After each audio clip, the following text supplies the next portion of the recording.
So guys, selamat datang ke ASR TV. Sekarang anda berada di video sebelum 90 minit di mana video ini akan membincangkan mengenai persiapan Sabah FC sebelum bermulanya kick off untuk perlawanan Sabah FC menentang Melaka FC di Stadium Likas pada jam 8.15 malam ini sewaktu video ini direkamkan. So ini sebenarnya kita tahu adalah merupakan perlawanan yang telah ditunda di mana merupakan satu perlawanan yang sepatutnya merupakan perlawanan pembukaan bagi Sabah FC sekali lagi di Stadium Likas.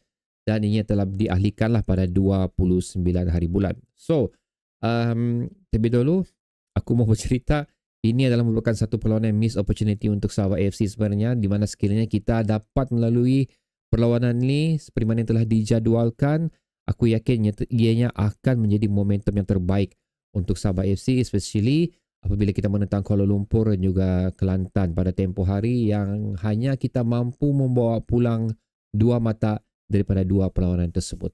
So, bagi aku, ini yang merosakkan momentum kita lah untuk di saingan Liga Super ke untuk tahun 2025-2026 ni. Tapi walau macam mana pun kita akur dengan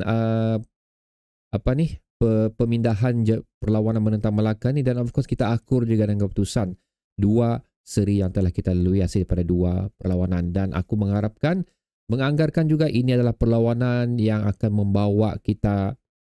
memberikan kita 3 mata yang kita inginkan, dan mengharap akan menjadi satu penutupan yang cukup baguslah untuk bulan Ogos punya saingan Liga Super ni, dan boleh mengembalikan kita kedudukan yang lebih baik daripada apa yang kita miliki sekarang ni, di mana kita sekarang ni berada di kedudukan 9, berada di bawah Melaka FC, dan jika dibandingkan kita dengan Melaka FC pula, semua result kita sama. Melaka FC pun 2 seri, 1 gol dan 1 bolos. Tapi bezanya di sini apa yang telah dilalui oleh Melaka FC, di mana mereka seri sewaktu menentang Pulau Pinang 1 sama, dan seterusnya seri dengan PDRM 0-0. Dan Sabah pula, seperti mana kita tahu, kita seri dengan KL 1 sama, tapi kita tahu apa di sebalik yang terjadi pada perlawanan tu, dan seterusnya seri dengan Kelantan 0-0. So jika dibandingkan dengan kedua-dua result pasukan ni, Melaka FC macam dia menentang pasukan yang tidak seperti mana yang telah ditentang oleh Sabah FC lah.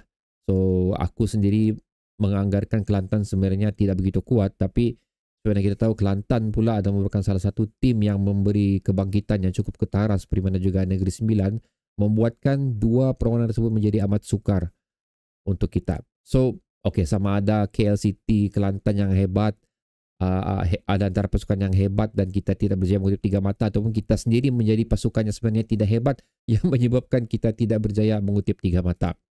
So, itu 2 persoalan yang aku minta anda jawab sendirilah.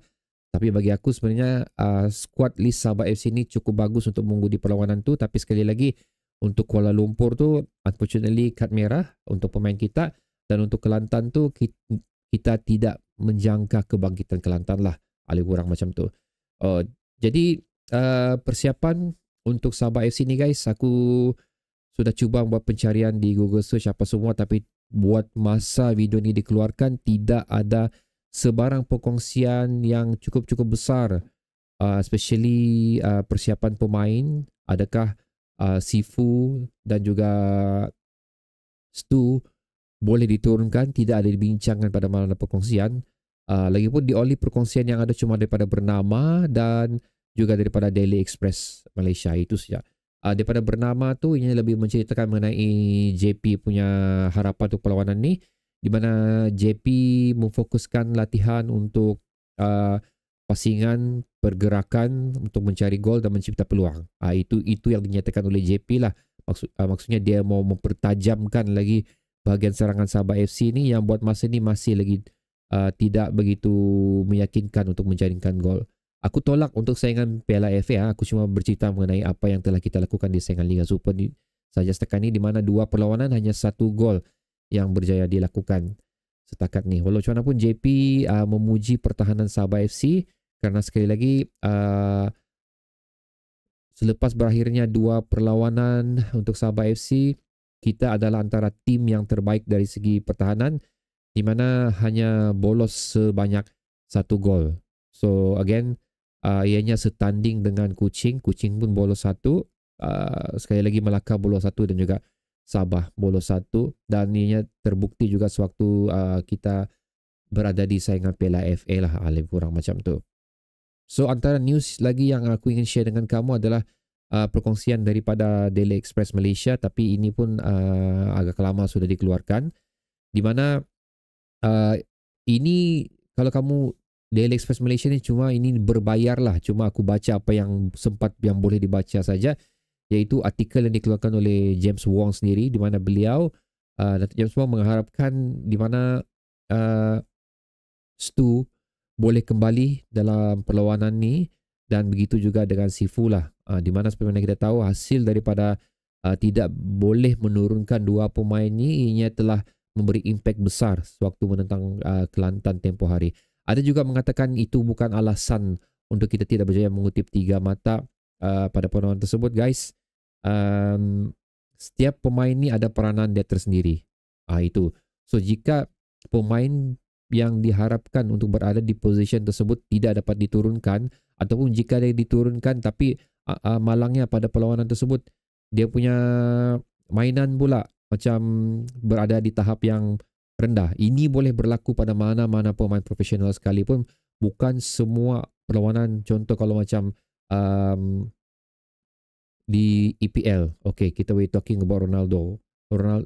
Cerita dulu lah Ronaldo bukan semua perlawanan dia akan mendapat rating 5 star. Ada juga perlawanan dia akan down. Tapi apa yang kita menyatakan di sini adalah capability dan juga kemampuan dia, peranan dia di atas padang tu. Itu pasal kenapa dia, walaupun dia kurang bagus, dia tetap diguna pakai juga.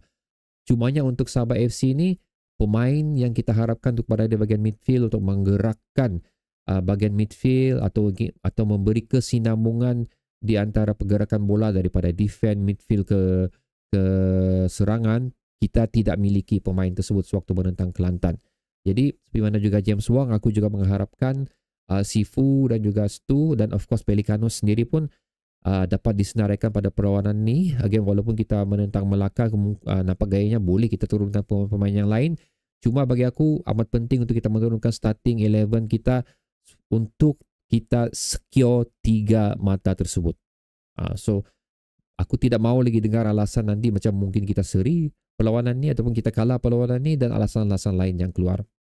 Aku tidak mahu semua ni. Tapi again, signifikan pemain-pemain tersebut untuk berada di position mereka, mengikut peranan mereka adalah cukup penting untuk kemenangan Sabah FC di Liga sewaktu menentang Melaka, yang akan menentang Melaka yang akan berlangsung tidak lama lagi ni lah. So maksud apa yang aku maksudkan di sini, kita kena bijak berfikirlah, lebih kurang macam tu. Bukan sebarangan pemain kita boleh letakkan di position tersebut. Bukan sebarang pemain yang kita boleh berikan peranan di atas padang tersebut. Kerana setiap pemain ni ada mempunyai capability dia sendiri. Sekiranya kurang capability tersebut, maka kuranglah chances dan juga pergerakan yang boleh dilakukan oleh Sabah FC. Jadi sekali lagi aku mengharapkan pemain-pemain utama kita yang aku sebut seperti tadi itu boleh disenaraikan di dalam perlawanan ni untuk mengunci 3 mata tersebut. Dan antara benda lain yang aku ingin lihat di sini, again, aku tak tahu macam mana JP melihat Farhan Roslan ni. Adakah dia melihat Farhan Roslan ni sebagai impact player saja untuk Sabah FC? Tapi aku rasa adalah sampai masanya untuk meletakkan dia as a starting 11 untuk perlawanan menentang Melaka ni, kerana persembahan dan juga impact yang telah beliau berikan sewaktu beberapa perlawanan yang telah beliau turunkan as a sub tu, telah menunjukkan betapa bagusnya dia untuk berada di bahagian attacking Sabah FC pada perlawanan sebelumnya lah. Dan aku yakin sekiranya dia diberi peluang as a starting 11 berada di posisi yang sepatutnya untuk perlawanan ni, dia boleh memberikan sesuatu untuk Sabah FC. So yang seterusnya tu aku tak tahulah siapa yang digandingkan, tapi aku mengharapkan 3 pemain, 3 serangkai yang berada bagian hadapan tu, salah satunya sekarang adalah Farhan Roslan. Yang 2 lagi tu mau Tierney ataupun mungkin Darren Lock masih diteruskan. Itu terpulang pada JP lah. Tapi sekali lagi aku ingin melihat Farhan berada di position tersebut. So itu adalah the only perkongsian aku boleh berikan kepada anda, karena sekali lagi pencarian di Google Search tidak banyak benda yang boleh dikongsikan. So ini adalah berdasarkan apa yang boleh aku, pendapat aku, pandangan aku lah untuk sebelum menuju ke perlawanan ni. Jadi seperti biasa, prediction aku untuk perlawanan ni, aku menganggarkan, aku letak bawah sikit lah aku punya prediction. Aku tidak akan meletakkan banyak gol kerana aku merasakan attacking power tiga serangkai di hadapan kita ni masih sebenarnya aku ada gaya-gaya tu macam nampak begitu meyakinkan, tapi chemistry mereka belum lagi wujud 100% di sini. So aku menjangkakan akan menjadi 2 untuk Sabah dan 0 untuk Melaka, dan Sabah akan sekali lagi mendapat 3 mata pertama mereka di saingan Liga Super ini dengan menundukkan Melaka 2 gol berbalas 0. Jadi macam mana pula prediction untuk perlawanan ni guys? Tekannya di ruang komentar di bawah. Bertemu lagi di video seterusnya. Assalamualaikum.